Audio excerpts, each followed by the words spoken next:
alabanza y adoración es esa manera inexplicable de expresarme delante de Dios.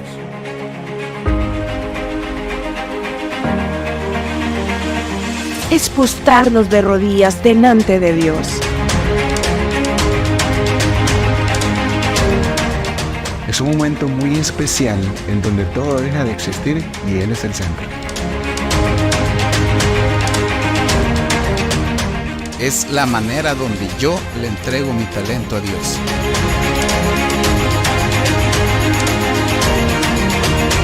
Es la expresión que Dios le dejó al ser humano para proclamar su grandeza.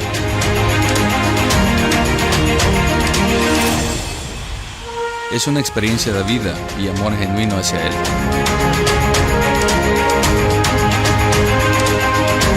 Es una expresión de admiración ante la grandeza de Dios y también es una actitud en la que rendimos todo nuestro ser para adorarlo a Él.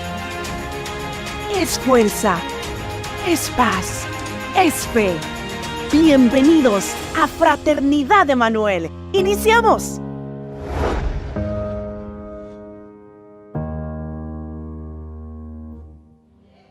Esta serie se llama Religiosos pero no cristianos. Y hoy seguimos con la parte número 5. 5 mensajes ya. Yo creo que llegaremos a los 10. Así como va la cosa, esto se va poniendo cada día mejor.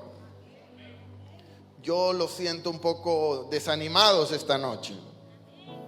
Amén. Yo los siento de brazos caídos esta noche, como muy calladitos lo siento esta noche. Pero yo no sé si es porque terminando la adoración, ¿no? Quebrantados. Pero vamos a agarrar el feeling. Es más, voy a usar un verso de la Escritura para que agarremos feeling. Dice Mateo capítulo 7, versículo 15. Vamos a leer hasta el versículo 20. A mí me gustaría que ustedes lo leyeran junto conmigo en esta versión que está aquí atrás, que es la versión traducción lenguaje actual. Dice la palabra del Señor de la siguiente manera: cuídense de los profetas mentirosos. Gracias, Padre. Ya volvieron. Cuídense de los profetas mentirosos. Quiere decir que hay mucho personaje por ahí, hermanos y hermanas, que son falsos. Y hay que tener cuidado de eso. Que dicen que hablan de parte de Dios. Se presentan ante ustedes tan inofensivos como una oveja, pero en realidad son tan peligrosos como un lobo feroz. Voltea a tu vecino y dile: te tendré cuidado.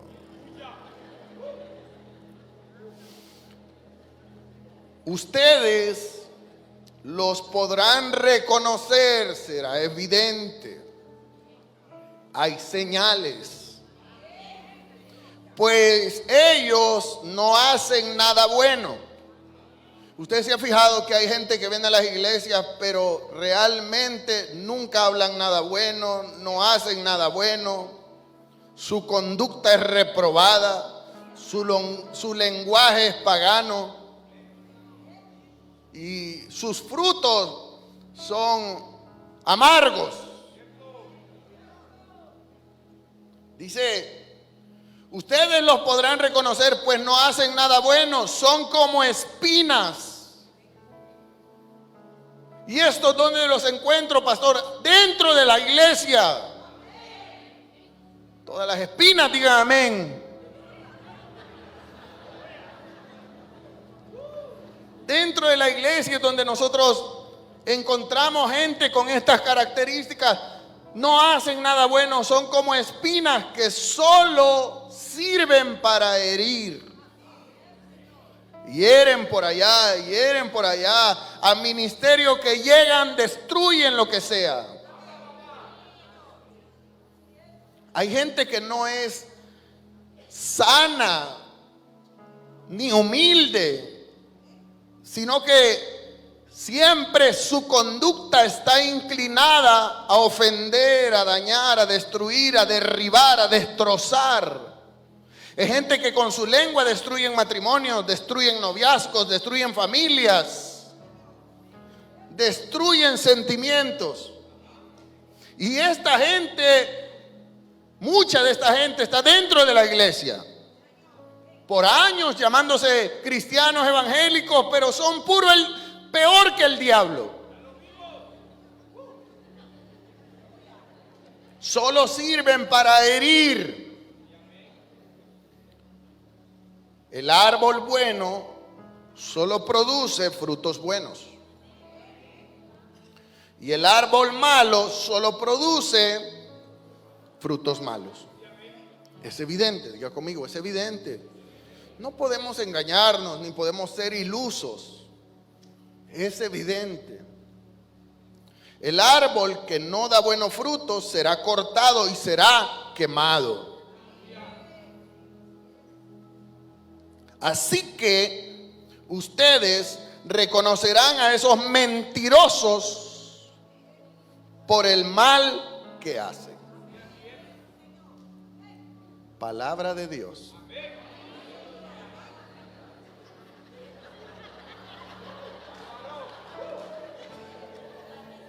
Hemos venido avanzando, gracias a todos los hermanos católicos que vinieron hoy, y romanos y apostólicos.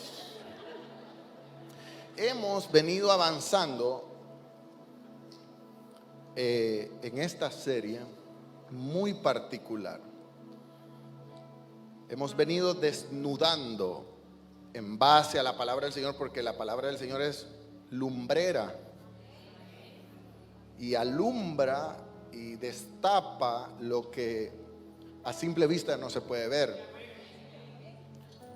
La palabra de Dios es tan hermosa y tan eficaz y tan viva que va hasta la profundidad de nuestros huesos e impacta, y a muchos alegra y llena de gozo, pero a otros incomoda. Este tipo de mensaje no es un mensaje cómodo, es un mensaje que incomoda a muchos y que hace sentir como si el pastor me está tirando dardos a mí y yo ni sé realmente lo que tú estás viviendo.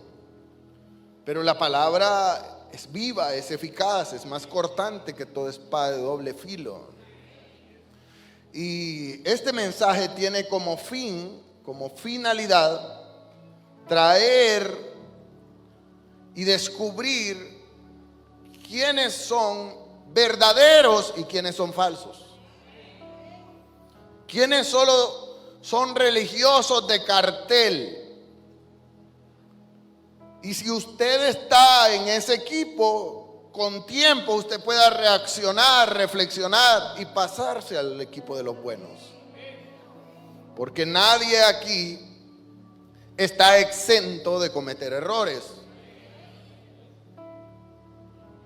Hablábamos de muchas cosas en los 4 mensajes anteriores, pero en el último mensaje en específico hablábamos de la falta de carácter y de los enojos incontrolables. Como hay cristianos viejos de ser cristianos, curtidos de ser cristianos, pero con un espíritu incontrolable, odioso, de enojo, de ira. Gente, en otras palabras, mecha corta. Y escudamos nuestro mal comportamiento y nuestro comportamiento mediocre diciendo: es que yo así soy. Y cuando usted dice es que yo así soy, quiere decir que usted no se ha dejado moldear por Dios. Es que yo así nací. Entonces, si usted así nació y tiene años en el Evangelio y no lo ha cambiado ni Dios, nadie lo va a cambiar. Porque una de las características fundamentales de los hijos de Dios es que a medida vamos avanzando en el reino, vamos experimentando transformación. Transformación de mi carácter, transformación en mi vida, transformación en mi conducta, transformación en mi forma de hablar, transformación hasta para caminar. Uno es transformado. Y muchos ilusos tratan de enmarcar eso como, ahora se cree, ahora se la pica, ahora saber. Yo prefiero que me critiquen de esa manera a que me critiquen que sigo siendo el mismo mediocre de siempre.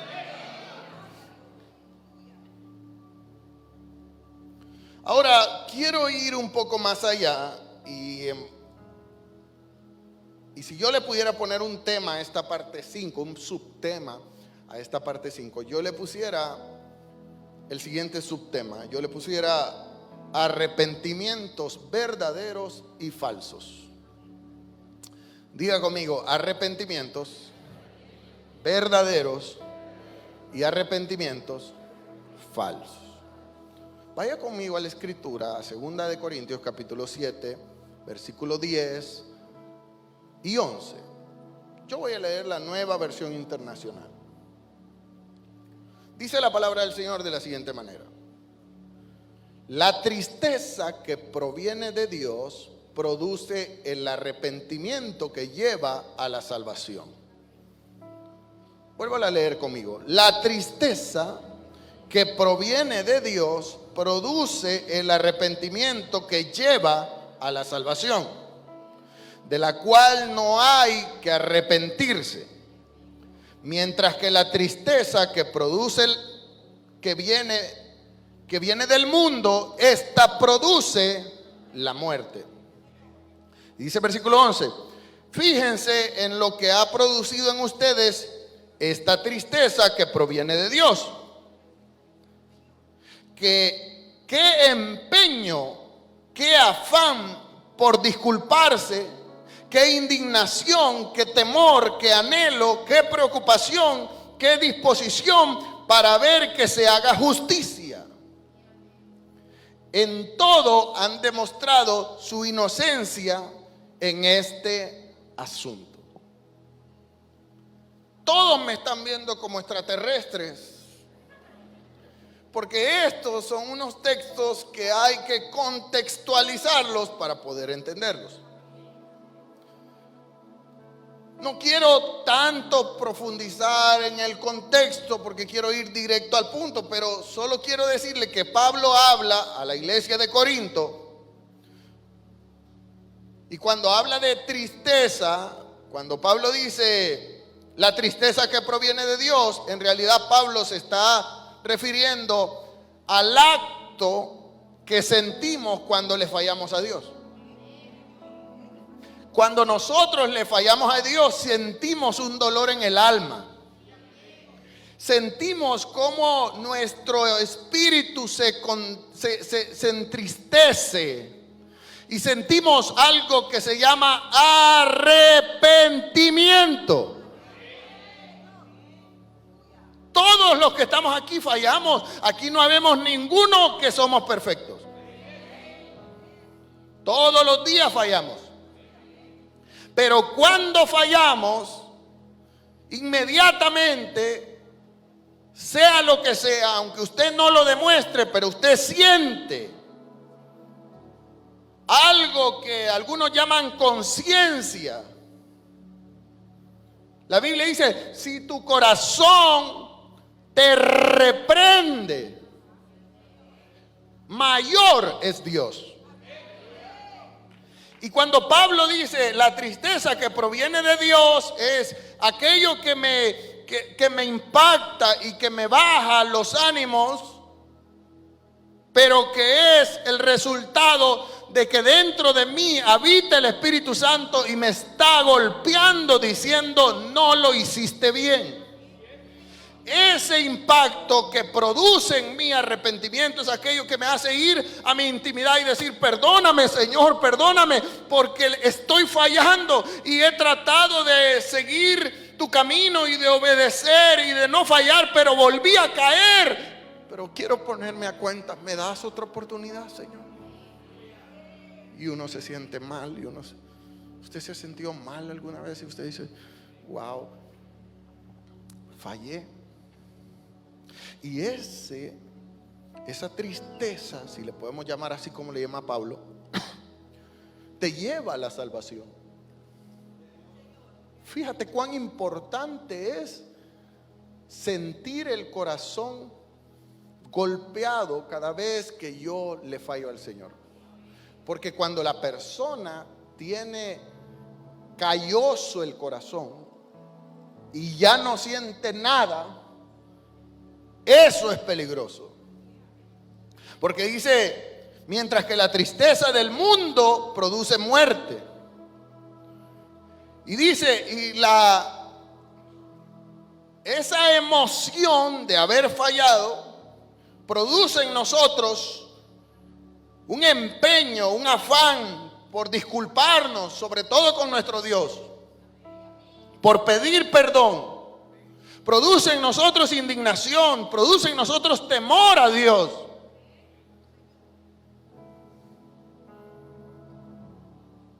Y todo eso tiene como resultado un arrepentimiento verdadero. Pero permítame decirle que también hay arrepentimientos falsos. Hoy precisamente necesitamos descubrir si todos los que estamos aquí verdaderamente estamos arrepentidos de nuestros pecados, o si en realidad estamos en un juego de falsedad. Si somos del montón de religiosos que caminan rumbo al infierno, o somos de los pocos escogidos que constantemente nos estamos sintiendo confrontados por la palabra, impactados por la palabra, impactados, el Espíritu Santo dentro de nosotros diciéndonos: tienes que cambiar, tienes que dejar de ser un hipócrita, tienes que vivir una transformación verdadera. Y es que descubrimos en la palabra del Señor que ser cristianos es más que un rótulo. Ser cristianos es más que un perfil de redes sociales que publica cosas o frases de Dios. Ser cristiano va más allá. Y lo que evidencia verdaderamente que tú y yo somos cristianos es que hemos experimentado y seguimos experimentando un verdadero arrepentimiento. Juan el Bautista, cuando predicó antes de que apareciera en escena Jesús, el mensaje de Juan el Bautista era sobre el arrepentimiento. Fíjese esto, en Mateo capítulo 3 versículo 1 y 2 dice la palabra del Señor así: en aquellos días vino Juan el Bautista predicando en el desierto de Judea. Dice el versículo siguiente, diciendo: arrepentíos. ¿Cómo decía? Dígalo fuerte como que ya comió. ¿Cómo decía? Arrepentíos, porque el reino de los cielos se ha acercado. Y Juan predicaba de un arrepentimiento genuino. Arrepiéntete de tus pecados. Arrepiéntete de tus fallas. Arrepiéntete de ese pecado consuetudinario. De lo contrario, puedes vivir en la iglesia toda la vida, pero te vas a ir al infierno. Yo no te puedo predicar otra palabra, ni ponerle suavizante a la palabra, ni consomé, ni nada. Te lo tengo que predicar tal cual es. y un privilegio que tú ostentes dentro de la iglesia no te hace salvo. Lo único que te garantiza la salvación es un verdadero arrepentimiento. Juan lo predicó y después aparece Jesús en escena. Mateo capítulo 4 versículo 17. Y dice el Señor Jesucristo: desde entonces comenzó Jesús a predicar y a decir, ¿qué dijo Jesús? Pero dígalo con ganas, por favor, ayúdame a predicar. ¿Cómo dijo? Yo sé que esta palabra golpea, pero ¿cómo dijo? Arrepentíos, porque el reino de los cielos se ha. Quiere decir que Jesús siguió predicando el mismo mensaje de Juan. Jesús comenzó a predicar el mensaje del arrepentimiento, de la transformación, diciéndole a la gente: reconoce tu pecado, corrígelo y no sigas en la misma cloaca. Porque eso hace de que garantices tu salvación. Levantar las manos no te garantiza nada. Tirarte al piso no te garantiza nada. Es que yo soy músico y toco en el altar. Peor. No te garantiza nada. Lo único que te garantiza la salvación es el arrepentimiento. Jesús anduvo por 3 años con 12 discípulos. ¿Cuántos años? Y en esos 3 años Jesús los discipuló, les enseñó, les predicó, les mostró el camino. Y hay un momento en el que Jesús tiene que partir, morir en la cruz, pero al tercer día resucitó. Siendo Dios resucitado, Jesús se le aparece a los discípulos y les da un mensaje. Lucas capítulo 24 versículos 45, 46 y 47. Dice: entonces les abrió el entendimiento para que comprendiesen las escrituras. Escuche esto, porque esta palabra es una palabra que abre el entendimiento.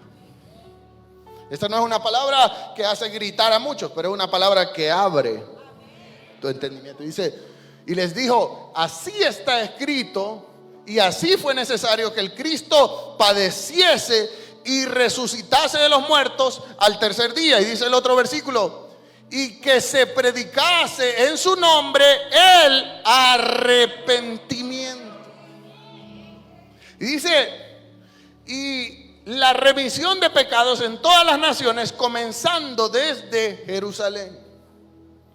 Quiere decir que lo que Juan comenzó, lo continúa el Señor Jesucristo. Y cuando el Señor Jesucristo tiene que partir al lado del Padre, antes de partir, se le aparece a los discípulos y les dice: sigan predicando lo mismo. Sigan el mismo patrón de mensaje. Hablen de arrepentimiento, pero ahora súmenle la remisión de pecados, porque yo ya hice lo que tenía que hacer.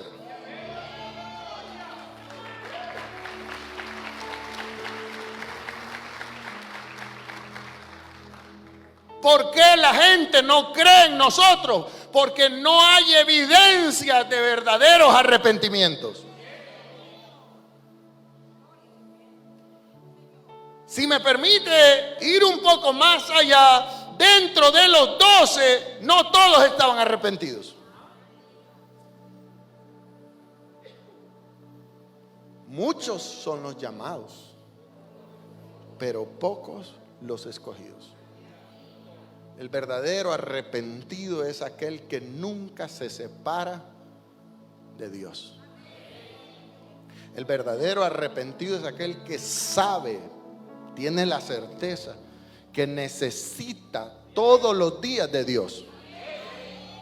No, el verdadero arrepentido no es dominguero. El verdadero arrepentido no es saltamontes, ni tiene espíritu de rana. No, el verdadero arrepentido vive una relación por convicción. El verdadero arrepentido es aquel que día y noche tiene una relación con Dios y se establece y no lo mueve nada. Y estipula y pone a Dios como su prioridad. El común denominador de todo esto, Juan, Jesucristo y los apóstoles, es el arrepentimiento. Quiere decir que no hay evangelio ni cristianismo sin arrepentimiento. No puedo yo decir, ¿y tú qué eres? Yo soy cristiano. Pero, ¿a dónde nos vamos a ir a echar los tapis? Yo soy cristiano, pero le gusta, ¿cómo se llama ese que te gusta a vos? Peso Pluma. Yo soy cristiano, pero ya no veo las horas que venga el Buki. Yo soy cristiano, pero sigue siendo el mismo Jayán, la misma chambrosa, el mismo metido, el mismo malo, que tiene la lengua como una serpiente asesina, etcétera, etcétera, etcétera. Si no hay arrepentimiento verdadero, no se es cristiano. Y la gente puede vivir metida en la iglesia toda la vida, como decía el salmista Luis Miguel. Toda la vida. Usted puede vivir metido aquí. No era Luis Miguel el que decía eso. Para que ustedes vean que yo no sé de esas cosas.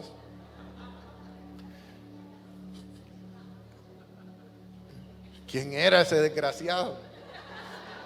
Pero usted puede pasar metido en la iglesia, servir en la iglesia, haber nacido en el evangelio. Hay gente que es nacido en el evangelio.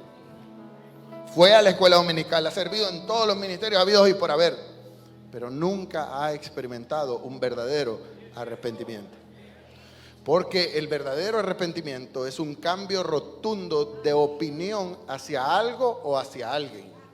Escúcheme, póngame atención aquí. El arrepentimiento es un cambio rotundo, 180 grados.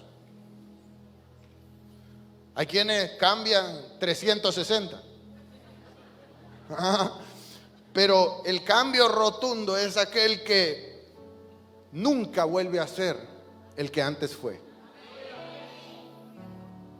Es cambiar rotundamente de opinión, porque usted nació y se formó en el camino de la vida con pensamientos y con conceptos que usted fue creando, como que la vida hay que vivirla, como que la vida solo es una, como hay que vivir la vida loca, etcétera, etcétera, etcétera. Y esos fueron conceptos que usted se fue creando. Pero cuando usted vino a Cristo,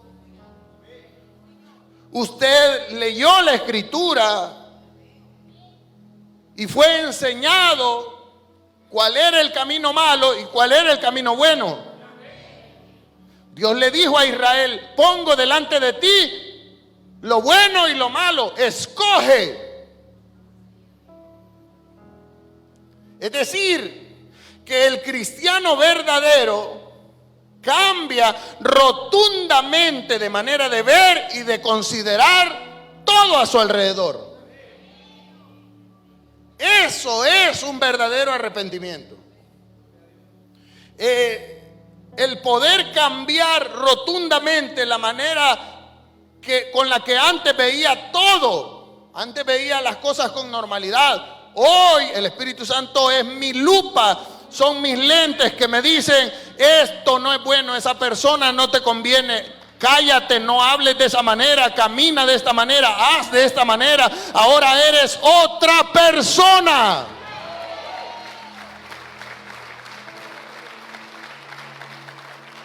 Sobre todo, cambiamos rotundamente la manera de ver y de considerar el pecado.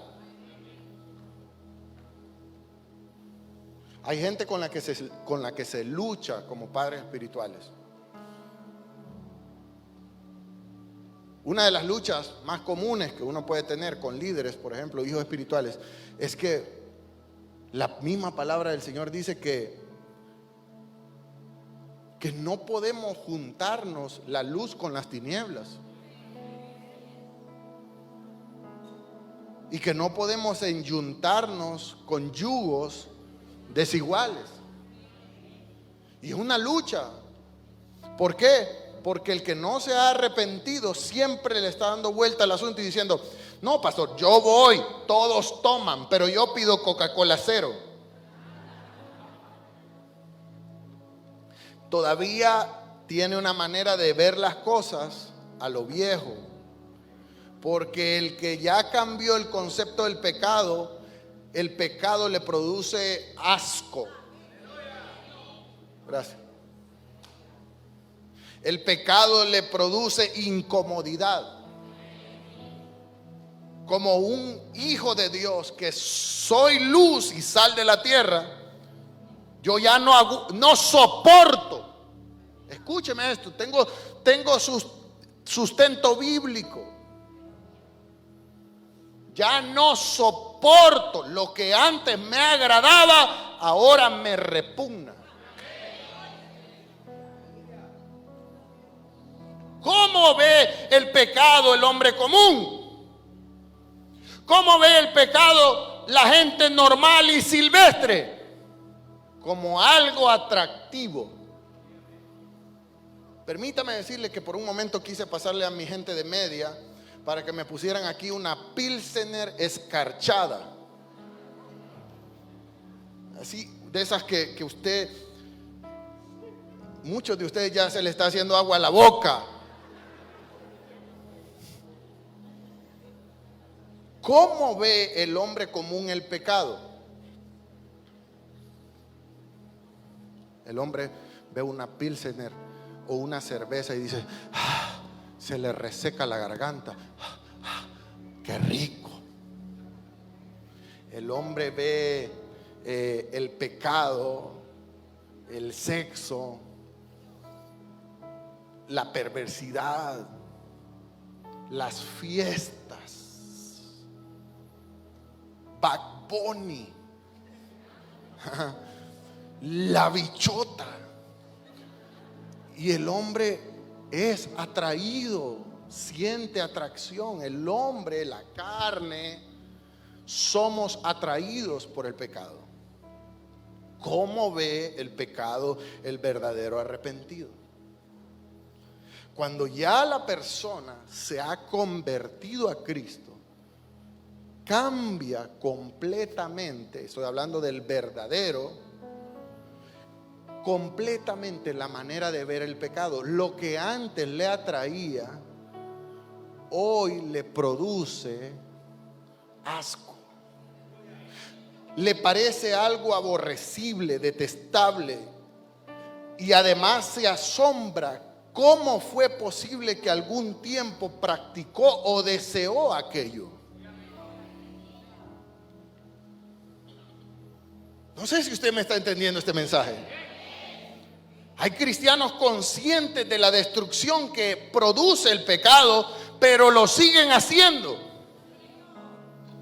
Porque conscientes somos. Porque conocemos la palabra. Todos los que estamos aquí conocemos la palabra. Y sabemos que el guaro te destruye el hígado. Y sabemos que el cigarro te destruye los pulmones. Y sabemos que el pecado te trae derrota, enfermedad, y te ata a una condenación.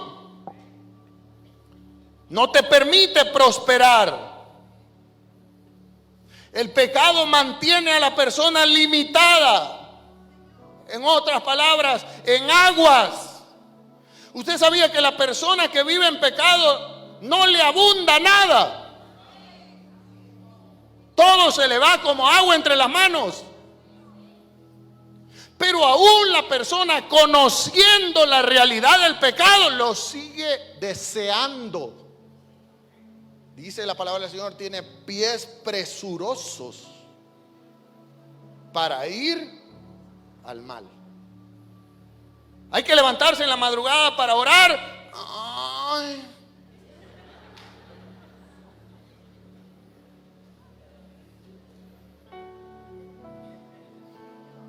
Prefiero quedarme con sábanas. Pero cuando me invitan a lo malo, entro en una batalla porque estoy entre, uy, es que quiero huir. Háblame, Señor, qué hacer. Y Dios te hace sentir en el corazón, no lo hagas, vete, corre, huye, corta, bloquea, elimina. El Espíritu Santo te habla y te dice, no lo sigas haciendo. Pero la carne sigue amando el pecado y le sigue atrayendo el pecado. Porque aquella carne no ha sido sometida. Porque cuando hay un verdadero arrepentimiento, el Espíritu somete la carne.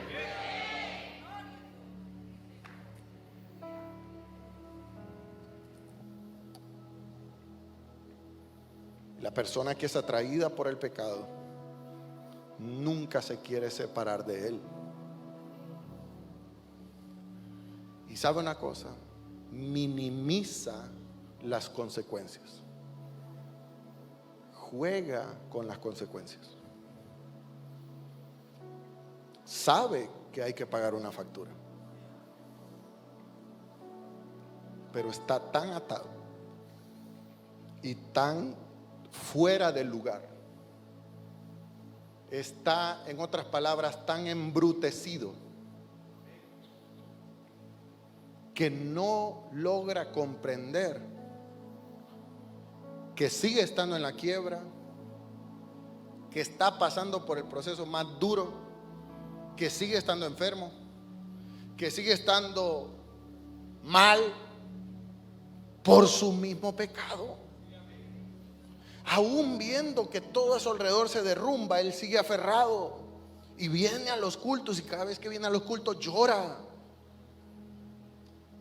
y llora genuinamente porque sabe que lo que está haciendo está malo.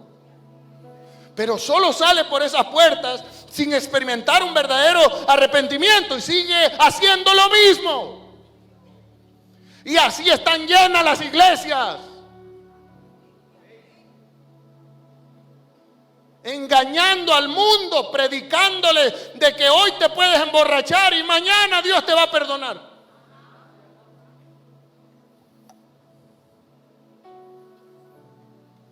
Qué absurdo. Y son las iglesias más llenas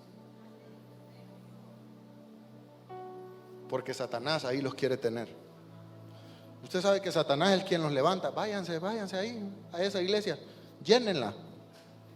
Así está de gente embrutecida.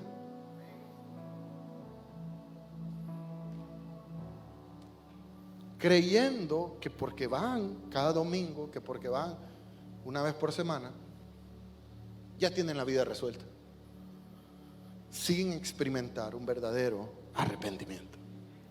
¿Cuándo yo sé, pastor, que el arrepentimiento es verdadero? ¿Cómo puedo yo identificar un verdadero arrepentimiento en mi vida? Número uno, el arrepentimiento es verdadero cuando éste va acompañado de un cambio de mentalidad.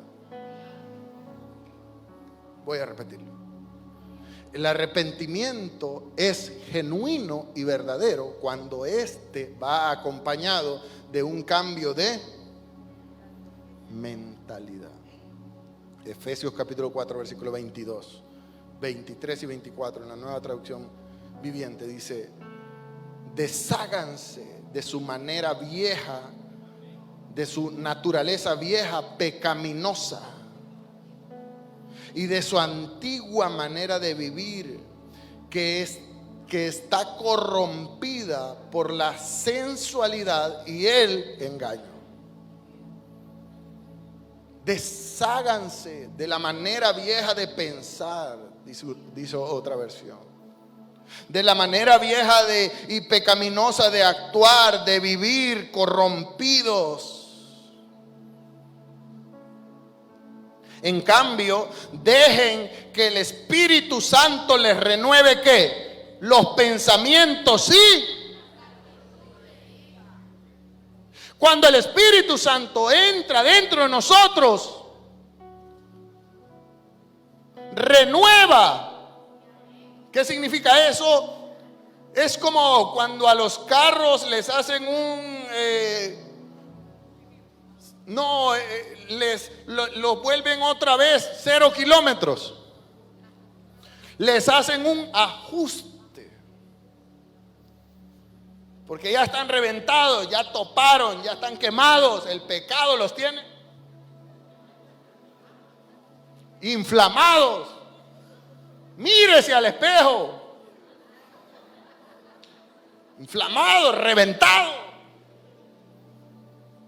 ¿No se ha fijado que desde que comenzó a venir a Cristo y usted comenzaron a la gente a decir, qué joven te ves?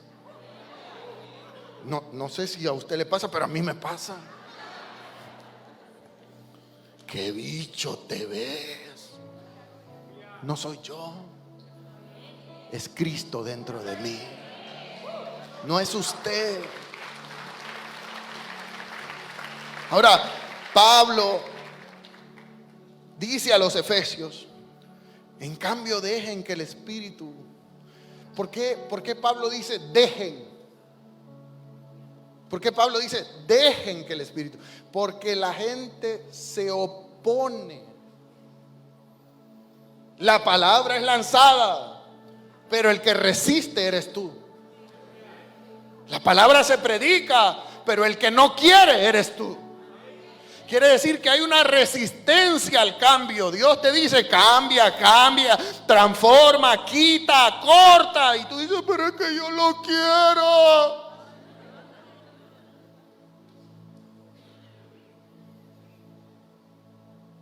Pablo dice, déjate moldear, deja que Dios te quebrante, deja que Dios haga algo nuevo de ti. Ya deja de una vez por todas. Que el Espíritu Santo te renueve tu manera de pensar y renueve tus actitudes. Pónganse la nueva naturaleza, creada para ser a la semejanza de Dios, quien es verdaderamente justo y santo. Diga conmigo, pensamientos y actitudes. Cuando la palabra del Señor habla de actitudes, habla de comportamiento. Dejen que el Espíritu Santo les renueve los pensamientos y cambien ustedes la manera de comportarse. Por eso es que por sus frutos los conoceréis. Tu comportamiento, tu hablar, la forma en la que actúas, te mueves, miras. Hay gente que se le ve el infierno hasta cuando mira.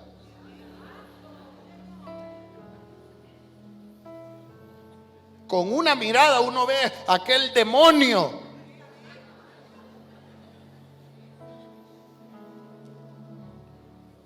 Si alguien dejó su manera pasada de pensar, si alguien deja su manera pasada de comportarse, entonces esta persona sí ha experimentado un verdadero arrepentimiento. Ya no piensa igual. ¿Cómo piensa un reprobado? ¿Cómo piensa una persona que todavía no se ha arrepentido de verdad? Porque hay mucha gente que está en la iglesia sin arrepentirse. Ya no piensa con una mente de derrota, porque es inevitable que la fe te invada. Una persona que ya fue transformada, una persona que ya nació de nuevo, es inevitable que no esté inundado de fe. ¿Por qué, pastor? Como resultado de la palabra. Porque una persona verdaderamente arrepentida ama estar aquí. Ama, no lo detiene la lluvia, no lo detiene el tráfico, no lo detiene nada, no lo detienen los problemas, no lo detiene el dolor de cabeza, no lo detiene el azúcar, no lo detiene nada. Él ama estar aquí. Aquí nadie lo trae empujones, ni del pelo. Nadie. Usted viene porque usted lo disfruta, porque usted lo necesita.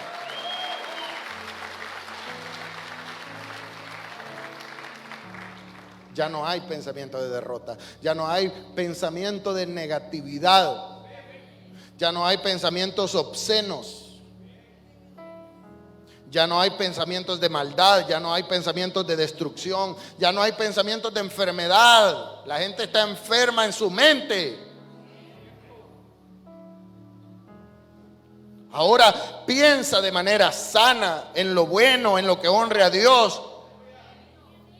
Constantemente está pensando en la palabra de Dios, alabando a Dios, honrando a Dios, consultando a Dios. Filipenses capítulo 4 versículo 8 dice: en fin, hermanos, piensen en todo lo que es verdadero. Vivamos el que ha sido transformado, el que se ha arrepentido genuinamente, piensa en lo verdadero, en lo noble, en lo correcto, en lo puro, en lo hermoso, en lo admirable, en lo correcto. También piensen en lo que tiene alguna virtud, en lo que es digno de reconocimiento. Mantengan su mente ocupada en eso. Claro, este mensaje nos saca muchos amenes. Mantenga su mente ocupada en lo bueno, en lo correcto, en lo puro, en lo hermoso, en lo admirable. Es increíble como la mente de un arrepentido genuinamente vive pensando en qué hacer para el reino de Dios, en cómo trabajar en la obra, en cómo empujar, en cómo ganarme a mi familia para Cristo. ¿De qué se tratará el siguiente mensaje del otro culto? ¿Cuáles alabanzas cantarán? ¿Cuándo habrá noche de alabanza? O sea, ya quiero que sea el retiro. Usted está pensando: ¿cuándo el pastor me va a promover? Ya quiero caminar, ya quiero predicar, ya quiero evangelizar, quiero hacer esto, quiero hacer lo otro. Gloria a Dios, aleluya, amén. Dime lo que constantemente piensas y te diré si eres verdadero o falso. Dime en qué piensas constantemente. ¿Cuál es el pensamiento que te viene a la cabeza? Pupusas.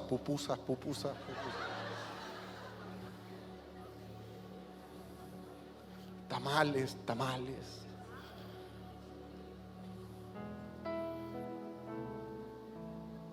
O piensas pecado. Sexo.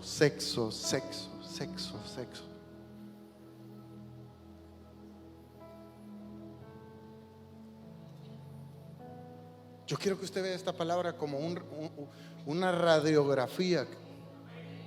No me vea como malo. Por favor, no me odie, ámeme. Yo no lo estoy acusando. Yo le estoy abriendo el entendimiento para que usted esta noche se pueda hacer una autoevaluación y decir: realmente, según la palabra, la luz de la palabra, trague grueso. Todavía me falta.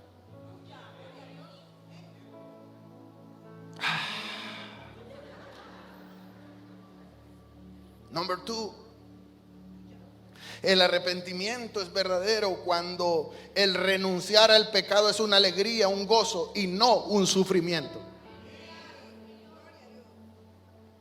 Permítame repetírselo. El arrepentimiento es verdadero y genuino cuando el renunciar al pecado es una alegría. Me produce gozo, me produce alegría y no sufro.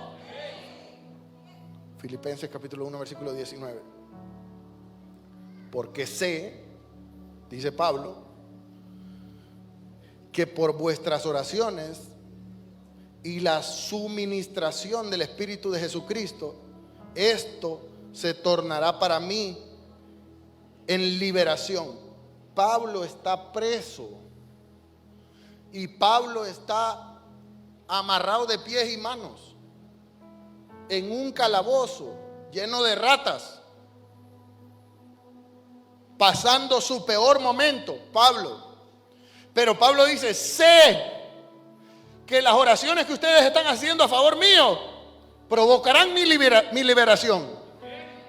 Conforme a mi expectación y esperanza. Quiere decir que Pablo está pasando la peor etapa de su vida, pero él tiene esperanza.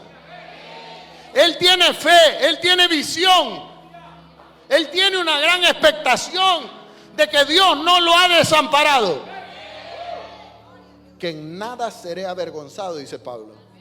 Antes, con toda confianza, como siempre, así también ahora, Cristo será magnífico en mi cuerpo. Pablo tiene calentura.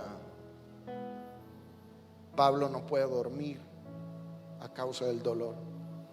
Pero Pablo dice: yo tengo la confianza, siempre la he tenido, que Cristo es magnífico por mi vida, ya sea por la vida o ya sea que me muera en este calabozo. Y dice el versículo 21, por todos conocidos: porque para mí el vivir es Cristo y el morir es.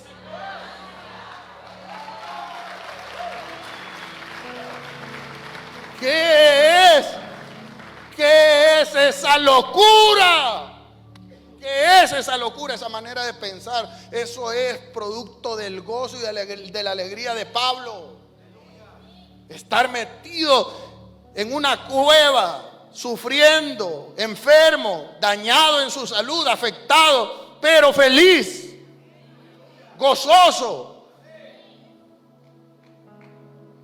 Y Pablo dice en el versículo 22 y lo siguiente: mas si vivo en la carne, quiere decir Pablo, si sigo viviendo, si salgo de esta cloaca, este es el fruto de mi trabajo.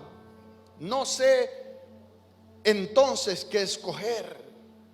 Pablo está aún en medio de su sufrimiento y del gozo que siente. Pablo no sabe si morir o seguir viviendo, porque él sabe que el morir es una gran bendición. Y dice Pablo: porque de ambas cosas estoy puesto en estrecho, teniendo el deseo de partir y estar con Cristo, lo cual sé que es mucho mejor, pero quedar en la carne es necesario por vosotros, porque les tengo que seguir predicando, porque sé que ustedes no se han arrepentido todavía. Y estoy en esa lucha. Confiando en esto, sé que quedaré y permaneceré con vosotros para vuestro provecho y para el gozo por medio de la fe, para que abunde en vosotros ¿qué? Regocijo por mí en Jesucristo, por mi presencia otra vez en vosotros. Todo lo que acabamos de leer es fruto de algo llamado gozo. Gozo. Un verdadero arrepentimiento produce en mí gozo. Estoy enfermo, pero estoy gozoso. Estoy en tribulación, pero estoy gozoso. No la estoy pasando tan bien, pero estoy gozoso. Estoy en la prueba, pero estoy gozoso. Voy avanzando, gozoso. Voltea a tu vecino y dile: se te ve el gozo. ¿Qué sucede? Hay gente que al comenzar a asistir a la iglesia comienzan una etapa de sufrimiento por haber dejado el pecado. Sufren porque ya no pueden tomar licor, sufren porque ya no bailan las canciones, los carnavales, los callos de los pies, le punzan, vuelve. Sufren porque ya no hacen lo que la carne anhela. Permíteme decirte y hablarte directamente, casi que por nombre y apellido, que si tú aún todavía sigues sufriendo por algo del pasado, no te has arrepentido. Si tú todavía sufres porque dejaste algo que en el pasado te atrae, y tú dices, ay.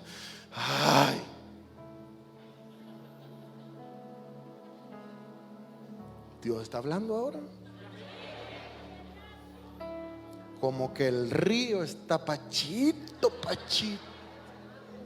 Por eso me gustan los martes. Cuando el arrepentimiento es verdadero, al contrario, literalmente el pasado para mí no vale nada. No vale nada. Aquel corito que dice, ya lo pasa. Fíjense qué letra tan profunda. Dice, no me interesa.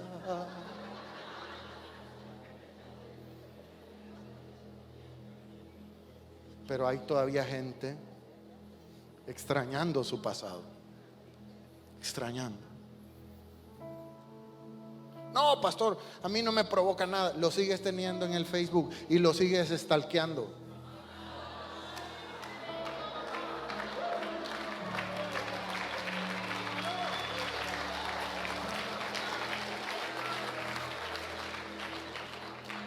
No, si yo ya lo superé. Solo tú y la almohada saben que todavía llorás por eso que no vale la pena.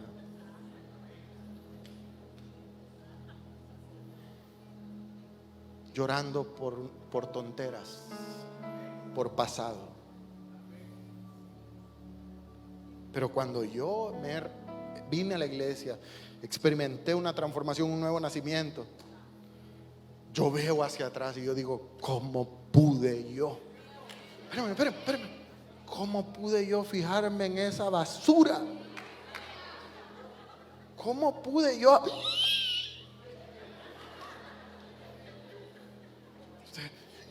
Dios guarde, María Santísima. No es posible. ¿Cómo podía yo meterme 30 cervezas? ¿Cómo podía yo amanecer vomitado? ¿Cómo podía yo meterme, ser tan sucio? ¿Cómo podía yo hacer esto? Y tú comienzas a ver el pasado y tú te da asco esa vida pasada y tú dices, jamás volveré ahí.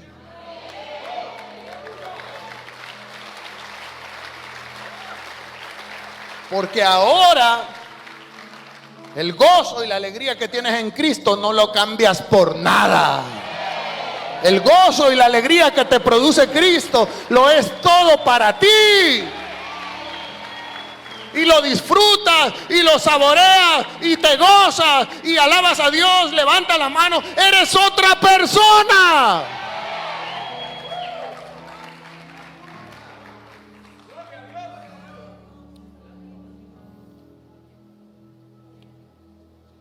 Filipenses capítulo 2 versículo 17 dice, y aunque es posible que tenga que dar mi vida para completar el sacrificio que ustedes hacen por su fe, lo haré con alegría. Cuando uno está en Cristo, el sufrimiento es sinónimo de alegría. Y compartiré esa alegría con todos ustedes. Alégrense también conmigo y compartan de mi alegría. ¿Estás alegre con Cristo? ¿Estás alegre con tu nueva vida? ¿Estás alegre con tu nuevo yo? Ya no eres el mismo de antes. Ya no eres la misma de antes. Tengo que avanzar. Número 3. El verdadero arrepentimiento reconoce que no merece nada más que un lugar. Escúcheme esto. Esto es tan lindo, esto es tan hermoso, porque un verdadero arrepentimiento genuino reconoce que no merece nada más que un lugar. Este punto, este código va acompañado de una profunda humildad genuina. Una persona que se ha arrepentido genuinamente, inmediatamente el Espíritu Santo dentro de él lo hace un cristiano humilde, no un cristiano prepotente, no un cristiano ordinario. Lucas capítulo 15 versículo 18 dice: me levantaré. ¿De quién está hablando? ¿De quién está hablando? Del hijo pródigo. De Jesucristo. Del hijo pródigo. ¿Qué pasa con el hijo pródigo? Recibió su herencia, se revolcó con las cerdas, se tomó las 1000 bucanas, hizo lo que quiso, bailó lo que quiso, derrochó lo que quiso, y cuando ya está literalmente comiendo algarrobas, el diablo lo tiene en el piso, revolcado, hecho pedazos, desnudo, desamparado y sin nada. Él experimenta algo llamado arrepentimiento. ¿Cómo yo sé que el hijo pródigo se arrepintió genuinamente? Porque todos los que estamos aquí merecemos una oportunidad. Claro, eso nos gusta. Dios es un Dios de oportunidades. ¡Aleluya! Dios es un Dios de nuevas oportunidades. Él te vuelve a retribuir. Él te vuelve a poner adelante. Nos encanta eso. Nos encanta eso. Pero dice la palabra del Señor: y el hijo pródigo dijo: me levantaré e iré a mi padre y le diré: Padre, ¿qué es esto? ¿Me permiten ir hasta las 10 de la noche? Padre, he pecado. ¿Qué es eso? Una confesión. No puede haber arrepentimiento sin una confesión.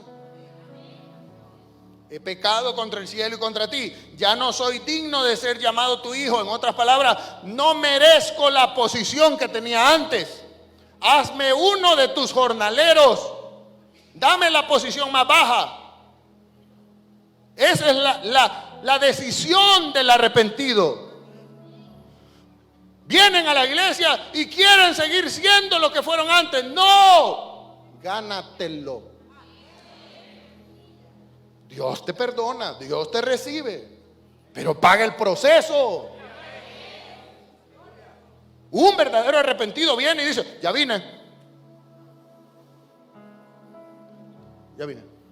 Aquí vengo yo. Dios me perdonó. Sigo siendo la cabeza.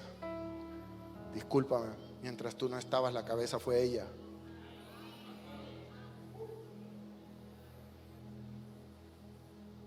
Gánatelo. ¿Cómo vuelvo a la cabeza, pastor? Una verdadera cabeza es aquella que se conecta con el Padre. Es aquella que da el ejemplo y dice: no. ¿Dónde fue el arrepentido? Al Padre. Gracias. Fue al Padre.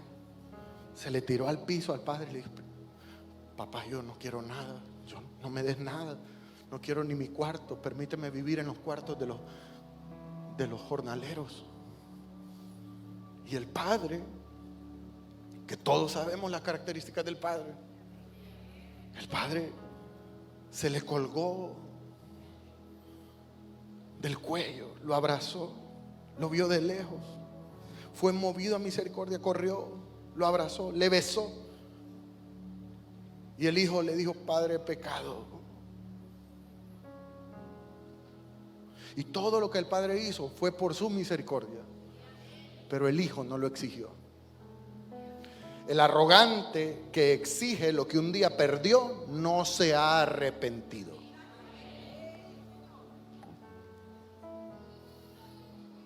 Porque el que se ha arrepentido espera que el padre le ponga el anillo.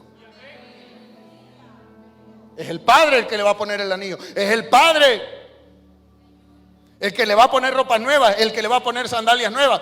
Yo espero que el padre, movido a misericordia, me vuelva a mi posición, pero yo no lo voy a exigir. Y si el padre decide no hacerlo todavía, por algo es.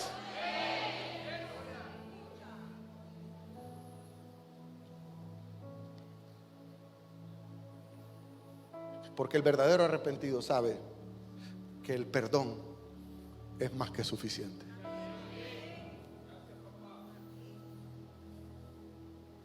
Es más que suficiente.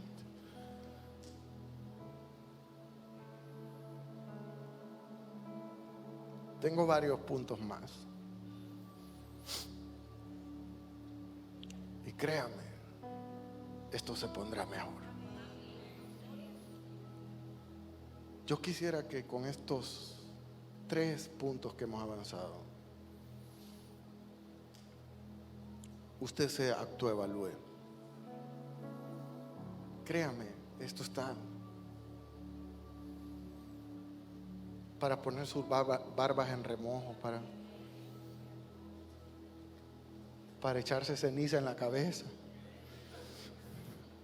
para rasgar sus vestiduras y decir: no soy nada, soy una llaga podrida, soy un gusano. Pero eso es lo que quiere Dios. Dios quiere que usted valore el sacrificio que Él hizo en la cruz. Ese sacrificio se valora como un especial tesoro. Ese sacrificio, con ese sacrificio no se juega. Eso es lo que te tiene vivo hasta el día de hoy. Su amor, su sangre, su misericordia. ¿Has experimentado un verdadero arrepentimiento? Todavía me faltan más características, pero estas que hemos visto, ¿te has identificado con ellas? ¿Has aprendido algo? Porque un día te vas a presentar delante del Señor y el Señor te dirá: tu pastor te lo predicó. Transfórmate, cambia tu manera de pensar y tu conducta. Esta historia continuará.